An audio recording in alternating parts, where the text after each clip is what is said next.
네, 안녕하세요. 특별한 게스트를 모셨는데요. 지난번 OEB 채널에서 이제 김상환 감독관님과 고래사냥 프로젝트에 관한 좀 멋진 의견을 나눠주신 푸네스님을 모시고 전지적 미국 거주인 시점으로 바라보는 현재 이제 미국 상황에 대해서 함께 대화해 보려고 합니다. 안녕하세요, 푸네스님. 먼저 이렇게 인터뷰 응해주셔서 진심으로 감사드립니다. 안녕하세요. 아이고, 개성님 이렇게 초대해 주셔서 영광이고요. 잘 모르시는 시청자분들을 위해서 간단히 자기소개 부탁드려도 될까요? 안녕하세요. 저는 푸네스라는 필명으로 모비 커뮤니티에서 활동하고 있는 그리고 미국 현재 중부에서 자연과학 쪽으로 박사과정을 하고 있습니다.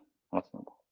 네, 오늘 사실 저희는 그냥 약간 전지적 미국 거주인 시점으로 바라보는 미국 상황이고 사실 저희가 둘 다 막 이런 해당 분야에 대한 전문가는 아니니까 저희가 나누는 대화들이 어떤 깊이나 이런 건 없을 수 있는데 그래도 이거를 그냥 이런 사람들은 이렇게 생각하는구나 정도로만 받아들여 주시면 감사하겠고요. 저는 스네스님의 그 고래사냥 토론을 굉장히 재밌게 봤어요. 그리고 나서 이제 간간히 글을 쓰시면서 활동하시는 걸 보긴 했지만 제가 이렇게 직접 대화하는 건 처음이거든요. 그래서 이제 최근에 미국에서는 불미스러운 일이 하나 있었는데 트럼프 피격 사건이 있었잖아요. 네. 저는 이제 이걸 개인적으로 보고서 정말 깜짝 놀랐거든요. 근데 계신 곳의 뭐 현지 분위기나 혹은 푸네스님이 느끼시는 그 분위기는 좀 어떠셨는지 여쭤보고 싶은데요. 그러니까 저야 뭐 랩 지방령이니까 저희 미국은 트위터입니다. 제가 있는 곳이 캠퍼스 타운 밖을 거의 벗어나지 않아요. 음, 다만 그 피격 사건이 벌어지던 날에 중국인 학부생 유학생이랑 같이 실험실에서 일하고 네. 있었는데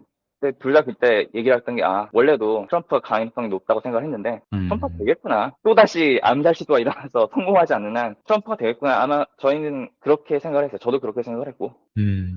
비슷하게 느꼈나 봐요. 그 사진 보셨죠? 그 사진을 이길 새로운 후보를 내기가 쉽지 않을 거다. 그러니까 맞아요. 역사를 바꾼 사진인데 쉽지 않을 거다, 정말로. 정말 그 사진이, 그러니까 뭐랄까, 그 사진이라는 게 찰나를 담잖아요. 네. 그러니까 동영상이랑은 확실히 좀 다른데, 그 찰나의 순간에 그런 모습이 담겼는데, 그 안에서 전달이 되는 메시지가 있다는 게 전 진짜 깜짝 놀랐어요. 그렇죠. 아니, 모든 요소가 다 들어있잖아요, 거기에. 모든 요소가. 맞아요.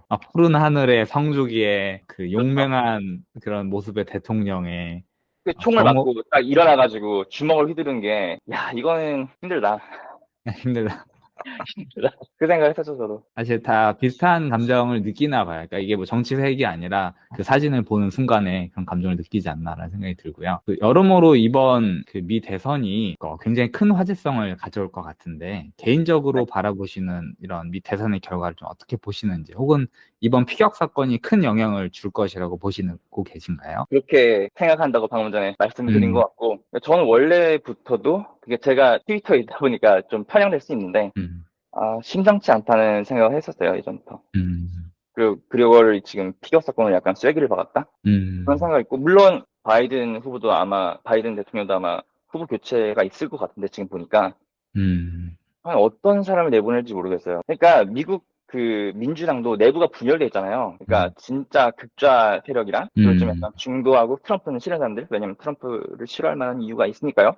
음, 이번 팔레스타인 이슈에서도 마찬가지고. 그래서 바이든이 내부 지지를 잃는 이유 중에 하나가 그거잖아요. 왜냐면 극좌 세력은 음, 음, 팔레스타인 세력을 옹호하는데 바이든 민주당 정부는 이스라엘을 적극 지원을 하니까 미치고 활짝 뛰는 음, 거죠. 그 민주당 내 극좌 세력들은. 그리고 그 민주당의 극좌 세력들 같은 경우는 그 소수성을 강조를 하잖아요. 음. 그러니까 바이든을 대체하는 후보도 이제 백인 남성이 나오면 안 돼. 어떻게든 유색 인종 여자가 나와야 하잖아요. 음, 그래서 카말라 해스가 나오든가 아니면 미셸 오바마가 나오든가. 그런데 그런 사람들이 얼마나 그 중도층의 소구력을 가져서 트럼프의 표를 빼앗을 수 있을지 모르겠고, 물론 저는 음, 민주당 쪽에서도 되게 놀라운 후보들을 내놓으려면 내놓을 수 있다고 생각을 하거든요. 민주당에서 사람들이 마음을 빼앗는 좋은 후보를 내놓으면 또 가능성이 바뀔 수 있겠지만 음, 그게 가능할지 모르겠어요. 그러니까 그게 가능할지 모르겠어요. 음.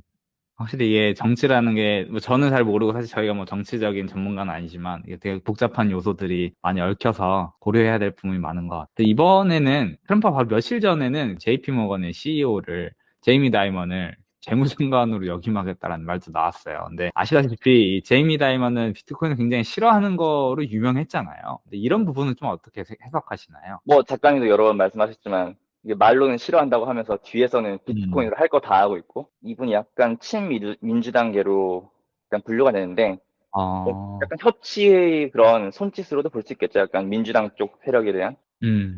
그것뿐만이 네. 아니라 그 지금 트럼프 세력이 그 얼마 네. 전에 그 뉴스도 보셨어요? 맞아. 예전에는 이민을 무조건 막아야 된다는 약간 그런 입장이었는데 미국에서 학부를 나오면 무조건 아, 그린카드를 주겠다. 아, 네. 맞아요, 맞아요. 그런 공약도 한번 나왔잖아요.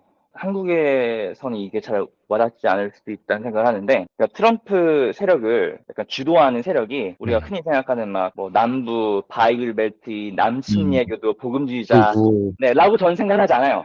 음, 이게 전형적인 약간 현재 시스템에 불만을 가진 음, 비즈니스맨들, 사업가들, 경영자들, 음, 새로운 약간 시스템을 꿈꾸는 주류 백인이라고 하긴 그런데 하여튼 남성들 중심의 그런 세력들이 지금 이걸 주도를 하고 있다고 생각하거든요. 대표적으로 그런 인물이 피터 틸이죠. 피터 틸도 뭐 페이팔 마피아로 유명하고 네. 팔란티어로도 유명하고 그리고 피터 틸은 또 유명하게 기독교와 르네지라에 엄청 우호적이지만 결혼한 동성애자기도 하죠. 어, 남편이랑 결혼한. 이번 트럼프 선거 진영 플랫폼을 보시면은 네. LGBT에 뭐 반대하는 그런 문구는 하나도 없어요.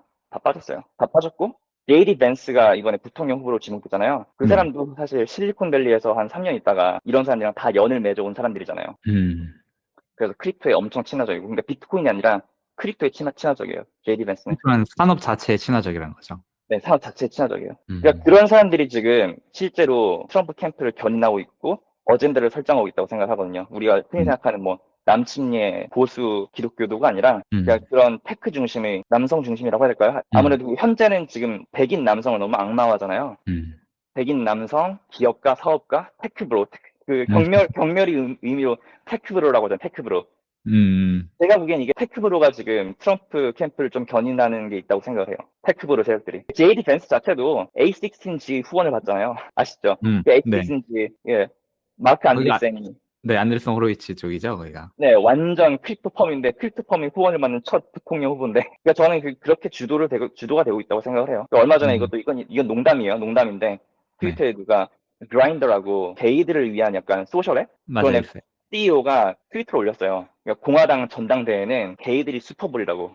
그러니까 전당대회만 하면은 그 지역에서 앱이 터진다고. 그러니까 음, 우리가 흔히 아는 그 복음주의 막 동성애는 안 되고 뭐 그런 집단이 지금 트럼프 캠프를 주도하고 어젠다를 설정하고 있다고 저는 생각을 하지 않아요. 그래서 이렇게 과감한 이민 정책도 음, 왜냐면은 이런 비즈니스맨들은 정말 똑똑하고 고숙련 이민자들이 너무나도 절실하게 필요하거든요. 그러니까 음, 트럼프 일기와는 지금 완전 뒤돌아섰죠. About 음, Face라서 About Face. 뭐라고 하죠? 한국말로 그 군대에서 죄송한데 이 언어가 생각이 안 나가지고 그러니까 완전히 그냥 180도 돌아선 거잖아요. 미국 음, 확보만 하면 그린카드를 주겠다고. 맞아요. 그래서 저는 어젠다가 그런 테크 브로들을 중심으로 설정을 되고 있다고 생각해요. 그것 덕분에 지금 음, 비트코인과 크립토에 대한 이런 관대한 정책도 나오는 거고. 음. 제가 개인적으로 궁금한 게, 비트모비 프로젝트에 이렇게 참여하시게 된 계기가 어떤 건지 좀 여쭤봐도 될까요? 네, 저는 뭐 나중에 또 더 들을 이야기가 있겠지만 기본적으로 오태미 작가님이 처음부터 비트스톤 프로젝트 이야기를 하시고 홈플러스 프로젝트 이야기를 하시고 음, 그리고 로스코인을 해먹는다는 이야기도 하시고 그래서 원래 이 프로젝트를 알고 있었어요. 그리고 음, 작가님이 워낙 처음부터 그 얘기를 하셨기 때문에 근데 계속 이렇게 했는데 계속 무시했다 기업들은 이해도 못하고 그래서 저는 원래부터 이 프로젝트 대단하네 이 프로젝트가 진짜 말이 된다 정말 재밌다 흥미롭다 그런 생각을 하고 있었는데 작가님이 막상 이 프로젝트를 시작하신 다음에는 이게 한국에서 진행되잖아요. 전 미국에 있고 그래서 제 생각은 그래 난 미국에 있으니까 뭐 부모님한테 뭐 가지고 오라고 할 수도 없고 난 그냥 음, 포기해야겠다. 그냥 가만히 있어야겠다. 생각을 하고 있었거든요. 그런데 음, 제가 트위터 중독자거든요. 지금도 그렇고.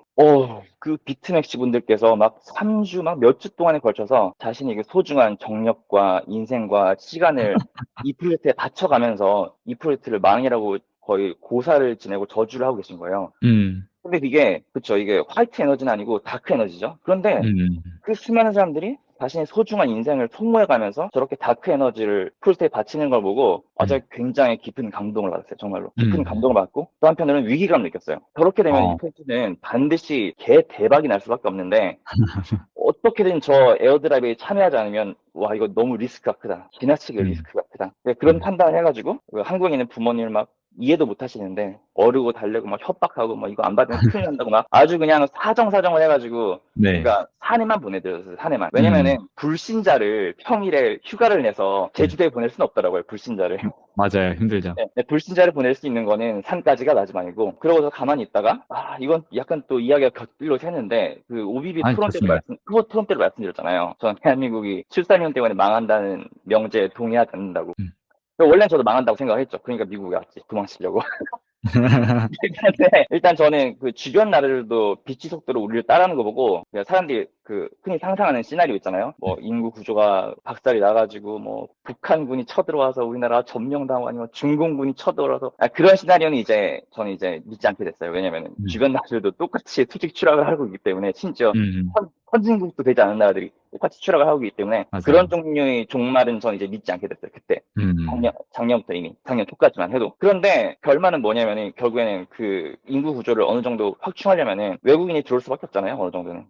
근데 저는 그러니까 사람들이 오해를 하시는데 단일 민족 국민 국가 체제가 좋았다고 생각을 해요. 그리고 출산율이 정상적으로 유지가 돼가지고 이 시스템을 계속 유지할 수 있었다면 그게 최선이었을 거예요. 정말로. 왜냐면은 리콴유가 그 싱가포르의 국부잖아요. 맞아요. 리콴유가 이런 말을 한 적이 있어요. 왜냐면 싱가포르 인구 구성이 제가 숫자로는 기억이 안 나는데 압도적인 대부분이 중국계고 그다음 말레이계가 있고 그다음 맞아요. 인도계가 있어요.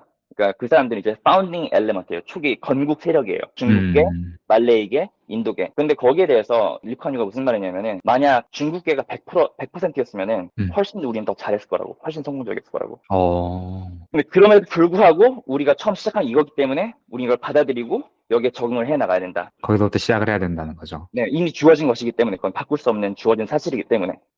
저는 그 다양성을 미국에서 되게 쉽게 세우는 것도 정치적인 필요에 의한 것이라고 생각을 하거든요. 물론 그 다양한 인종과 다양한 배경의 사람들이 그 사람들을 하나로 묶어주는 강력한 힘이 있으면 그러면 이제 다양성이 진짜 힘이 되죠. 정말로. 근데 그렇게 하나로 묶어주는 힘이 없이 그냥 다양하기만 하면 그건 이제 카오스죠. 혼돈이고.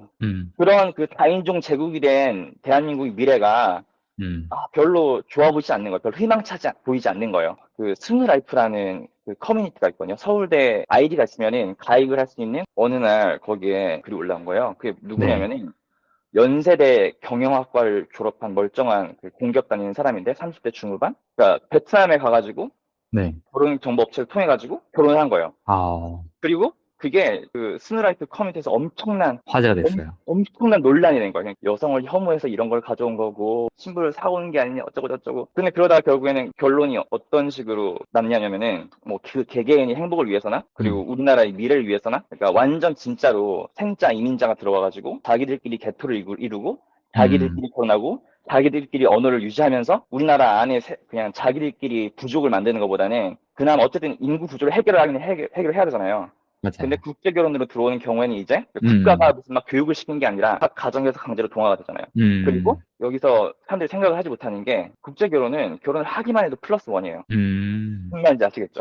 네. 결혼하는 순간 젊은 경제 인구가 추가가 된다고요. 이건 마치 좀 거칠게 말하면은 다른 나라가 열심히 키우는 사람을 우리나라가 훔쳐오는 거예요, 말하자면. 맞아요. 미국이 항상 하는 거죠, 또. 그렇죠. 미국이 지금 그거 열심히 하고 있잖아요. 근데 미국은 그런데 국제 결혼을 하는 게 아니라 생짜 이민자가 들어오니까 이게 역시 인종적 갈등을 일으키는데 맞아요. 근데 아까 말씀드렸듯이 그 연세대 경영학과 나온 그분은 멀쩡한 대학을 나와가지고 멀쩡한 공기업을 나오는데 그런 선택을 한 거잖아요. 그리고 서울대 커뮤니티가 난리가 나가지고 나도 하겠다고. 또 다른 연세대 경영학과가 등장하는데 그러니까 제가 잘 아는 친한 친구의 지인이 마찬가지로 연세대 경영학과를 나와가지고 멀쩡한 대기업을 다니는데 그러니까 한국에서 결정사를 다니다가 일본 결정사를 다니고 있다는 거예요. 그래서 실제로 지금 일본이랑 한국을 오가면서 막 데이트하고 있어요. 지금 벌어지고 있어요. 지금 벌어지고 있어요. 그러니까 이거는 이제 하위 문화가 아니라 주류 문화가 될 수 있어요. 주류 문화가. 제가 작년 5월에 이걸 봤어요. 작년 5월에. 작년 5월에 이걸 보고 그때부터 제가 이거 한국에 대한민국에 쇼치면 안 되겠다. 그러니까 한국이 그러니까 우리가 지금 재앙이라고 생각을 하잖아요. 재앙 맞죠? 그래서 제가 옛날에 그 TF로 제가 쓴 글이 있는데 거기 제가 이거를 펠릭스 꿀빠라고 했어요. 펠릭스 꿀빠. 라틴어인데 그러니까 펠릭스는 기쁜, 복된 뭐 그런 뜻이고 꿀빠는 뭐 타락, 죄악 이런 뜻이에요. 그러니까, 반대되는. 그러니까 그 아담과 이브의 선악과 사건 아시죠? 선악과 사건. 네. 그래서 인간이 타락을 해가지고 낙원에서 쫓겨나잖아요. 그러니까 인간이 낙원에서 쫓겨난 것 자체는 정말 끔찍한 죄악이고 비극이죠. 원죄라고 하죠. 네, 그 비극을 통해서 이건 뭐 종교적인 이야기 아니에요. 해석을 말하는 거예요. 예수 그리스도의 더 위대한 구원 역사가 펼쳐졌기 때문에 결국에 이 타락은 복된 타락이다. 그래서 펠릭스 꿀빠라는 신학적 표현이 생긴 거예요. 그래서 저도 지금 그 한국의 초주 출산에서 펠릭스 꿀빠라고 부른 거예요. 이게 재앙이죠. 사실 단일 민족을 유지하는 게 사실 우리한테 좋았고 계속 유지할 수 있었으면 더 좋았을 텐데 안타깝게도 그걸 유지하지 못하게 됐고 부동산 가격, 뭐 페미니즘으로 인한 뭐 남녀 갈등 극단적으로 치달으니까 원래 이 국제결혼 카드는 원래 쓸 수 없는 카드예요. 원래는 그게 가능한 옵션이 아닌데 가능해진 거예요. 그렇게 되면 이제 그 사람들이 완충 레이어가 되잖아요. 또 그 국제결혼 커플이랑 그 혼혈 가정 자체가 그 사람들이 인종 갈등을 최소화하는 데 도움이 되고 완충하는 버퍼 레이어 역할이 되고 동시에 아까 말씀드렸듯이 3 쿠션이 들어오면은 한국인이 자체 한민족 자체의 숫자도 다시 증가를 시킬 수 있단 말이에요. 그리고 저희는 일단 문화적으로 제국이잖아요, 이미. 이건 뭐 인정하셔야 된다고 생각해요. 그리고 개성도 그럼요. 하시잖아요. 저 그냥 시카고 가가지고 카페 있으면 뉴진스 노래가 계속 들려와요. 그러니까 이게 보니까 물론 단일 민족이었을 때는 없었던 새로운 문제들이 생겨서 굉장히 괴롭겠지만 이전에 있었던 다른 다인종 제국들에 비해서 우리가 훨씬 더 유리한 위치에서 시작을 한다는 거예요. 마치 미국은 오기 싫다는 사람을 억지로 데려와가지고 지금까지 업보를 치르고 있잖아요, 지금. 근데 우리나라는 최소한 오기 싫다는 사람을 억지로 데려오지 않는다고요, 이 나라는. 선택적으로 오는 거죠. 그리고 국제결혼이라는 조커 카드를 우리는 또 쓸 수 있고, 그리고 문화적으로 우리는 제국이고 이미 아시아에서는 진짜로 명실상부한 문화적 제국이고, 네. 그러니까 이거 해봐야겠는데 생각이 드는 거야, 속으로. 이거 쇼치면 안 되겠다. 나 그냥 미국 영주권 신청하지 말고 한번 돌아가서 잘 해봐야겠다. 그러니까 이게 저희 배경이에요. 이게 저희 배경이에요. 아, 대한민국이 이렇게 망하지 않는다는 것도 알았고, 망하지 않을 뿐만 아니라 여기에 내가 롱 배팅을 쳐야겠다. 그리고 아까 말씀드렸던 그 모비큐에서 사실 그러니까 작가님의 사인도 받고 거기서 만약에 좀 만나는 사람이 있으면은 이런 얘기를 하고 싶었어요. 대한민국 안 망한다고. 이거 물론 그 되게 막 모든 것이 꽃밭 같은 희망찬 상황은 아니지만 내가 보기에 이거는 충분히 롱치면은 지금 가능성이 있다. 저점 매수다 이거. 지금 사람들이 그러니까 그런 유머가 있잖아요. 어떤 주식에 대한 조롱이 그게 다랬다고. 그리고 대한민국의 미래에 대한 조롱이 그게 다랬잖아요. 제가 보니까 이거는 지금 저점 매수를 해야 되는데 그런 그때가 얘기를 하려고 기회인 사실 그런 얘기를 할 어떠한 그러니까 모빅회관에 있는 분들한테 좀 할 수 있지 않을까 해서 갔는데 정작 한 명 한 명한테는 전혀 그 얘기를 못하고 마지막까지 사인 받으려고 남아있다가 그 코어 멤버분들 앞에서 연설을 하게 된 거예요. 그래서 제가 모빅 커뮤니티에 이렇게 얼굴까지 까고 활동을 하게 된 긴 배경이 이겁니다. 너무 흥미로운데요. 너무 네. 재밌어요. 그럼 미 대선 결과로 인해서 좀 예측되는 비트코인에 대한 전망이 있으신가요? 만약에 트럼프가 된다면 네. 뭐 좋을 수밖에 없지 않을까요? 그리고 개성도 아시겠지만 지금 이런 네. 루머가 계속 돌고 있더라고요. 테네시 내시빌에서 트럼프가 비트코인 컨퍼런스에서 컴퍼런스. 기조 연설을 하는데 거기서 아마 미국 연준이 비트코인을 준비 기금의 일부로 편입할 가능성이 있다. 그런 루머가 돌고 있잖아요. 루머. 이건 뭐 확인된 게 아닙니다. 전 봤어요. 네. 그러니까 라이언 셀티스라고 굉장히 유명한 크립토 분석 회사인 메사리 회장이죠. 그 사람이 그 루머를 리트윗했더라고요. 그래서 저는 이게 완전히 헛소리라고는 생각을 하지 않고 충분히 가능성이 있다고 생각을 하고요. 굳이 비트코인 컨퍼런스에서 그런 발표를 하지 않더라도 이런 세력들이 중심이 돼서 대통령이 당선이 되면 충분히 생각할 수 있죠. 좋은 관점 공유해 주셔서 정말 감사드려요.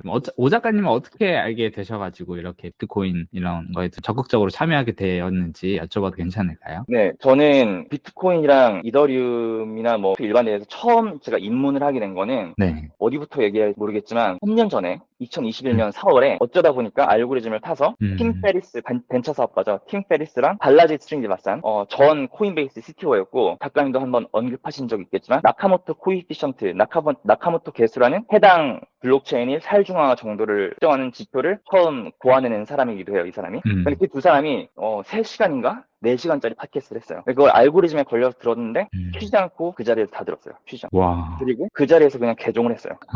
네, 정말로 개종이라고 할 수밖에 맞아요. 개종했어요. 개종했고 거기서 그냥 팀 페리스가 발라지 스니바사한테 야 너 그냥 그렇게 복잡하게 설명하지 말고 내가 돈이 뭐 $10,000 있어. 어디다 투자해야 돼? 하니까 발라지 스니바사는 거기에서 비트 반, 이더 반 이런 되게 모험 답안을 하더라고요. 그래서 저도 그때부터 즉시 집에 돌아가서 비트코인이랑 이더리움을 사기 시작했어요. 그리고 뭐 많은 분들이 이 세계에 처음 들어가면 정처 없이 아파트 주변을 걷게 되는 경험을 하시게 된다고 하잖아요. 근데 그 원인이 여러 가지가 있을 텐데 저 같은 경우는 어디서 그런 포인트가 왔었냐면은 일단 저는 비트코인의 검열 저항성에 완전히 그러니까 뻑이 간 거거든요. 디지털 현금이 생긴 거예요. 현금. 디지털 통장 계좌가 아니라 디지털 캐시가 생긴 거잖아요. 맞아요. 그런데 이게 제가 학부 때 생각했던 공부했고 관심이 있었던 분야랑 연결이 되는 거예요.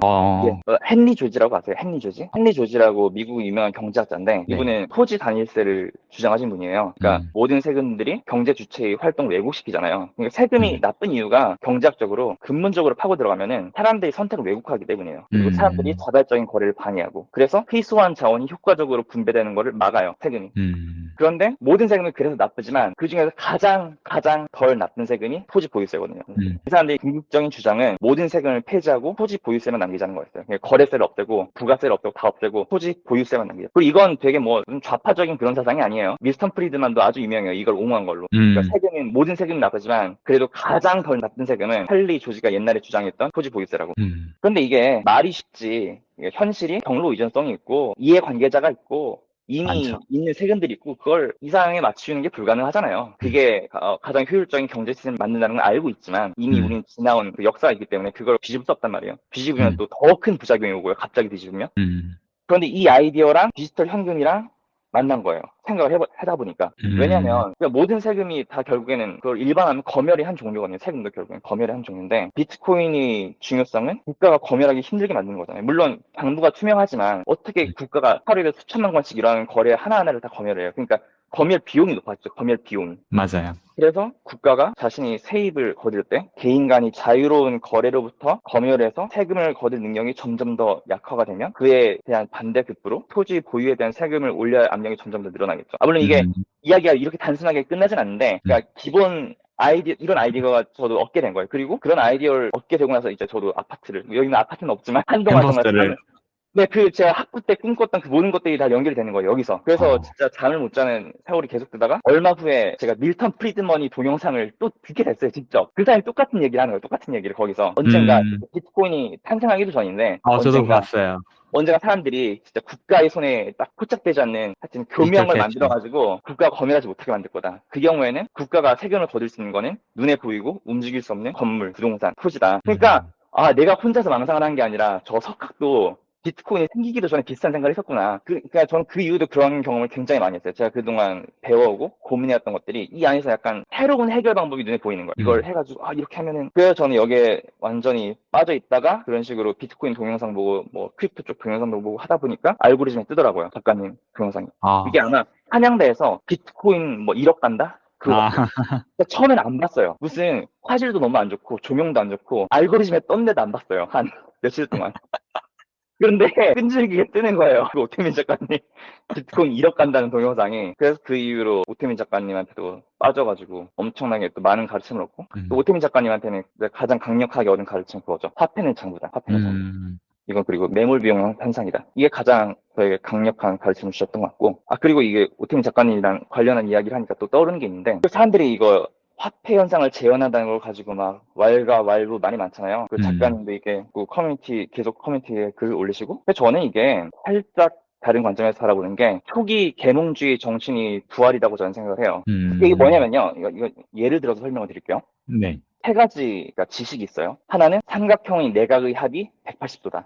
하나는 그리고 통치의 정당성은 공위로부터 나온다. 정치 철학 이야기죠. 그리고 지구의 지각 변동 현상은 판들의 텍토닉 운동으로부터 나온다. 그러니까 첫 번째 삼각형 내각의 합이 180도다. 이건 너무 명확한 과학적이고 수학적인 사실이죠. 그리고 우리가 보기에는 그 지질학의 연구에서 나온 텍토닉 현상도 정말 과학적이에요. 그런데 두 번째는 통치의 정당성은 통치받는 자의 동의로부터 나온다. 이건 과학도 아니고 뭐 사회학이고 뭐 별로 엄밀성도 없고 그렇게 생각하잖아요. 그런데 초기 계몽주의 사상가들은 뭐 데카르트, 홉스, 로크 이런 사람들은 전혀 그렇게 생각하지 않았어요. 반대예요.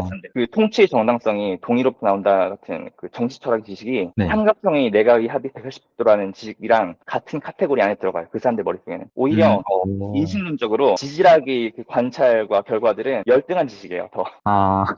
확실성이 덜한. 왜냐면은 두 가지 큰 조류를 생각을 해봐야 되는데 지금은 뭐 작가님 자주 얘기하시지만 그 과학 철학에 뭐 토마스 쿤도 있고 하지만 기본적으로 칼 포퍼가 얘기한 반증 가능성. 그게 기본적인 과학자들이 마인드셋을 장악하고 있잖아요. 과학이랑 반증 가능해야 한다. 근데 초기 계몽주의자들의 생각은 달랐어요. 데카르트도 그러니까 확실성이 중요해요. certainty. 의심할 수 없는 확실성. 그래서 데카르트도 코기토를 말을 한 거잖아요. 나는 생각한다. 그런 걸 존재한다. 왜냐면은 내가 의심을 하고 있는 내가 존재한다는 것 자체는 도저히 의심할 수가 없는 거예요. 불가능하죠. 왜냐면은 내가 뭐 지질학 현상을 관찰하고 뭐 실험실에서 뭐 테스트팁을 관찰하고 이런 거는 마귀가 내 눈을 속일 수 있잖아요. 환상을 줘가지고. 의심할 수가 있는 거예요. 내 밖에 있는 것이니까. 왜곡이 있을 수 있는 거죠. 네. 확실성을 얻을 수가 없는 겁니다. 그러니까. 그래서 초기 계몽주의자들의 생각은 그 창조자 또는 제작자 이론이에요. 그러니까 지식을 어떻게 어떤 지식이 진짜 지식이냐? 내가 창조자이거나 제작자여야 돼요. 그래서 아까 이야기로 돌아가서 왜 아까 말한 그 정치 철학 지식들이 수학적 지식과 같은 반열에 오를까요? 왜냐하면 삼각형은 제가 의도를 가지고 목적을 가지고 그리고 원리들을 알고 원인들을 안 상태에서 그릴 수 있죠. 그리고 제가 증명할 수 있죠. 마찬가지로 우리 정치 시스템, 우리 공동체는 인간들이 의지를 가지고 인간들이 목적을 가지고 인간들이 의도를 가지고 우리가 만드는 집단이에요. 우리 창조물이에요. 내가 만들었으니까 내가 거기에 대한 지식을 알고 있는 거예요. 삼각형도 내가 그렸으니까 내가 아는 거고. 그런데 지구는 제가 만들었나요? 우리가 만들었나요? 모르죠. 해도 달도 우리가 만들지 않았잖아요. 뭐 신이 만들었을 수 있겠죠. 신이 만들었으면 신은 거기에 대한 완전한 지식을 가지고 있겠죠. 하지만 우리가 만든 게 아니란 말이에요. 우리는 단지 제작자의 의도를 모른 채로 겉으로 드러나는 현상들을 관찰해가지고 그 속에 있는 원인과 의도를 추론할 뿐이죠. 그러니까 추측하는 추측. 아까 말씀드린 우리 정치 체제나 이런 거는 우리가 의지와 목적을 가지고 우리가 만든 거잖아요. 직접. 그러니까 그게 초기 계몽주의자들의 아이디어였어요. 인간의 의지가 중심인 거예요. 내가 의도를 가지고 내가 목적을 가지고 만들면 그 제작품에는 그 피조물에 대한 지식은 창조자가 제작자가 확실하게 알고 있는 거예요. 그래서 그때는 정치 철학이 뭐 지질학이나 생물학이나 천문학보다 더 우월한 지식이었던 거예요. 그 시대에는. 근데 지금 다시 이제 오태민 작가님 화폐 실험을 돌아가 보죠. 이제 좀 제가 무슨 말을 하려고 하는지 아시고 하지 않나요? 오태민 작가님도 원인을 알고 원인으로부터 어떤 결과가 나올지를 예측하고 의도를 가지고 목적을 가지고 돈을 만드신 거잖아요. 그러니까 이게 더 확실한 지식이라는 거예요. 초기 계몽주의적 입장에서는. 그리고 그래서 제가 발라지 스니바산도 옛날부터 관심을 가지고 지켜봤던 거기도 한데, 왜냐면 발라지 스니바산이 몇 년 전에 책을 냈는데, 그리고 제가 그 서문을 인터넷에서 번역을 하기도 했고, 책 제목이 네트워크 스테이트. 그러니까 매우 거칠게 말하면 그전엔 도시국가가 있었고, 도시국가에 대해서 승리하고 국민국가가 이제 우월한 지위를 차지하고, 그 다음에 이제 국민국가 다음 스텝은 네트워크 국가라는 거예요. 물론 저는 거기에 대해서 많은 의심이 있어요. 의심도 있고 비판도 있고 되게 회의적인 입장을 가지기도 해요. 왜냐면 전형적인 약간 실리콘밸리 테크브로가 할 만한 그런 생산이거든요. 나라를 막 새로 만든다는 게 매우 미국적이기도 하고. 그런데 국가가 단순히 쉽지 않죠. 왜냐하면 발라지도 여기에 대해서 여러 가지 대응할 답변이 있어요. 하지만 궁극적으로는 그 국가를 위해서 목숨을 바칠 사람이 있어야 되는데 쉽겠냐 그게. 그러니까 공통의 그러니까 건국설화와 역사를 가진 민족이 있거나 아니면 유타주처럼 종교가 있거나 그러니까 사람들이 그 국가를 위해 목숨을 바칠 이유가 있어야 되는데 그게 쉽겠냐 이거예요. 그거 말고도 여러 가지 단점이 있어요. 그러니까 그럼에도 불구하고 제가 그 사람에게 관심을 가지고 나중에 제가 만약에 여유가 되면 큰 뜻 번역하고 소개를 하고 싶은데 그 사람도 지금 초기 계몽주의 정신을 부활시키려고 하는 거거든요. 국가를 만드는 거잖아요. 국가가 어떻게 성립되는지 그걸 조사하고 공부하고 원인과 구성 요소와 국가의 발달 과정을 생각을 해가지고 그걸 만들어 보겠다는 거예요. 자기가 직접. 제가 왜 이걸 전형적인 미국적인 사고라고 하냐면 미국도 그렇게 만든 국가잖아요. 모든 시스템을. 대통령이라는 것도 이 사람들이 처음 만들었고 삼권 분립도 처음으로 이 사람들이 존 로크의 사상을 온통 때려 부어다가 인공적인 국가잖아요. 미국이란 국가 자체가. 맞아요. 그래서 제가 이게 엄청나게 미국적인 생각이라고 하는데 그래서 우리가 이 지식을 다시 살려야 된다는 거예요. 옛날에 우리가 300년 전에 국가를 한번 만들어보고 안 만든 지 너무 오래됐다. 이거 까먹으니까 다시 만들어서 우리 지식을 다시 되살리자. 그런 얘기를 한번 한 적이 있어요. 그래서 저는 그게 굉장히 물론 비판점이 있고 되게 회의적인 시각이 저도 가지고 있지만 그럼에도 불구하고 지금 열심히 막 여기저기 돌아다니면서 막 만들고 있거든요. 국가를 만들려고 막 땅을 산 사람들도 있고 그래서 여전히 지금 관심을 가지고 있어요. 왜냐면 이게 결국에는 그 계몽주의 초기 지식의 창조자 이론이라고 부를 수 있겠네요. 지식의 창조자 이론 또는 제작자 이론의 정신을 이 두 프로젝트가 모두 지금 구현하고 있는 거예요. 어떤 측면에서. 내가 만든 것에 대한 지식이야말로 내가 진짜 확실하게 얻을 수 있는 지식이다. 왜냐면 내가 만들었으니까. 내가 의지와 목적을 가지고 만든 거니까 여기에 대한 지식이야말로 확실하다. 물론 뭐 이게 비판받을 점이 없는 이론은 아닌데 여기도 일말의 진실이 있거든요. 그래서 저는 그런 관점에서 저는 되게 이 비트모빅에 관심이 많아요. 제가 네트워크 국가 이론에 관심이 많은 것처럼. 그리고 이게 결국에는 창조자 이론이 지식뿐만 아니라 소유권에도 넘어가거든요. 소유권에도. 왜냐면 가장 직관적인 게 이게 왜 내 거야? 내가 만들었으니까. 사람들에게 가장 직관적인 건 그거거든요. 내가 만들었으니까 내 거다. 이게 결국엔 고래 사냥을 할 때도 뭐 온갖 논쟁이 벌어지고 뭐 소유권이 사실 결국엔 많은 논쟁들이 이걸 뒤로 돌아갈 거예요. 누가 만들었냐? 누구 에너지가 들어갔냐? 최종 결정을 누가 하냐? 어떤 의미에서 누가 만든 거냐 이게? 어떤 의미에서? 로스트 코인 이거 너희 비트코인은 하드포크 했는데 하드포크 이전의 장부는 우리가 투자해서 만든 거니까 우리한테도 청구권이 있다. 뭐 그런 얘기를 할 수 있는 거고 창조자 이론 또는 제작자 이론이 되게 함의가 많고 앞으로도 우리가 생각을 하게 될 영역이라고 생각을 해요. 그래서 저는 그게 작가님이 뭐 재현 실험 이런 이야기를 하실 때 저는 살짝 약간 그런 관점으로 보고 있어요. 이게 과학에 대한 초기 계몽주의적 관점이 약간 리바이벌? 부활이다? 그러니까 결론이 그건데 그러니까 만들 줄 알아야 진짜 지식이라는 초기 계몽주의적 정신을 지금 부활시키고 있는 거예요. 의도했든 의도하지 않았든. 제작자 이론의 관점으로서 이거를 이렇게 해석을 하시는 거군요. 그렇죠. 이제 마지막으로 이것을 시청하시는 시청자분들께 뭐 해주시거나 혹은 하시고 싶은 말씀이 있으시다면 편하게 해주시겠어요? 아, 여기서 드디어 그 이야기를 해야겠네요. 이게 처음에 개성님도 아시겠지만 그 나오미님께서 네. 줄선을 해주셔가지고 젊은 사람들끼리 이야기 좀 해봐라. 근데 저는 사실 그 로우 프로파일을 추구를 하거든요. 최대한 얼굴도 안 드러내고 이름도 안 음, 드러내고 하고 싶은데 그럼에도 불구하고 작가님이 그때 말씀하셨던 것처럼 네. 지킬 게 있는 사람은 자기 뜻을 굽힐 수밖에 없잖아요. 맞아요. 그래서 아까 말한 대한민국의 미래에 대해서 음, 저도 지킬 것이 있기 때문에 그때 OBB 프로그램에 나와서 얼굴을 까고 이야기를 음, 했는데요.